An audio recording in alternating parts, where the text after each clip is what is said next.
ಒಂದು ಸುಂದರವಾದ ಅರಣ್ಯದ ಆಶ್ರಮದಲ್ಲಿ ತಪಸ್ಸಿನಲ್ಲಿ ತೊಡಗಿದ ಋಷಿ ಜೀವನದ ಗಾಢ ಪ್ರಶ್ನೆಗಳನ್ನು ಚಿಂತಿಸುತ್ತಿದ್ದರು. ಅದೇ ಸಮಯದಲ್ಲಿ ಪ್ರಕಾಶವುಳ್ಳ ಗಜಮುಖ ಗಣೇಶನು ಅವರ ಮುಂದೆಯೇ ಉದಯಿಸಿದರು. ಋಷಿ ಧನ್ಯನಾದಂತೆ ಗಣೇಶನಿಗೆ ವಂದನೆ ಸಲ್ಲಿಸಿದರು. ಅವರು ಕೇಳಿದರು, ಓ ಗಣೇಶ ದೇವ, ನಾನೀಗ ಹಲವು ವರ್ಷಗಳಿಂದ ಜ್ಞಾನವನ್ನು ಹುಡುಕುತ್ತಿದ್ದೇನೆ. ದಯವಿಟ್ಟು ಹೇಳು, ಜೀವನದ ಶ್ರೇಷ್ಠ ಪಾಠ ಯಾವುದು? ಗಣೇಶನ ಮುಖದಲ್ಲಿ ನಗು ಮೂಡಿ ಗಣೇಶನು ಋಷಿಯನ್ನು ನದಿಯತ್ತ ಕರೆದುಕೊಂಡು ಹೋದರು. ಋಷಿ ಕುತೂಹಲದಿಂದ ತಾವುಗಳನ್ನು ಅನುಸರಿಸಿದರು.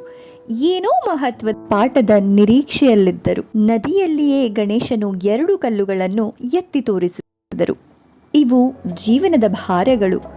ಒಂದು ಭೂತಕಾಲದ ಭಾರ, ಇನ್ನೊಂದು ಭವಿಷ್ಯದ ಭಾರ. ನೀವು ಈ 2 ಕಲ್ಲುಗಳನ್ನು ಹಿಡಿದಿರುವಾಗ ಅವು ತುಂಬ ತೂಕವಾಗಿವೆ ಅಲ್ವೇ? ಗಣೇಶನು ಹೇಳಿದರು. ಋಷಿ ಹೆದರದಂತೆ ತಲೆಯಾಡಿಸಿದರು. ಆದರೆ ಇನ್ನೂ ಅರ್ಧ ಭಾಗ ಅರ್ಥವಾಗದೇ ಇದ್ದರು. ಆಗ ಗಣೇಶನು ಕಲ್ಲುಗಳನ್ನು ನದಿಗೆ ಬಿಡುತ್ತಾ ಹೇಳಿದರು, ಇವುಗಳನ್ನು ಬಿಟ್ಟು ಬಿಡಿ. ನೀವು ಪ್ರಸ್ತುತ ಕ್ಷಣದಲ್ಲಿ ಜ್ಞಾನವನ್ನು ಕಂಡುಹಿಡಿಯುತ್ತೀರಿ.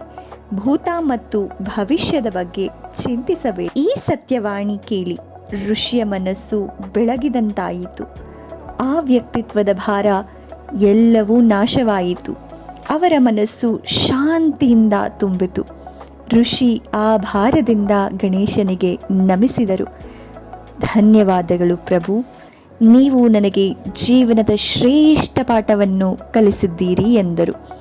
ಗಣೇಶನು ನಿಧಾನವಾಗಿ ಬೆಳಕಿನಲ್ಲಿ ಅಸ್ಪಷ್ಟನಾದರು.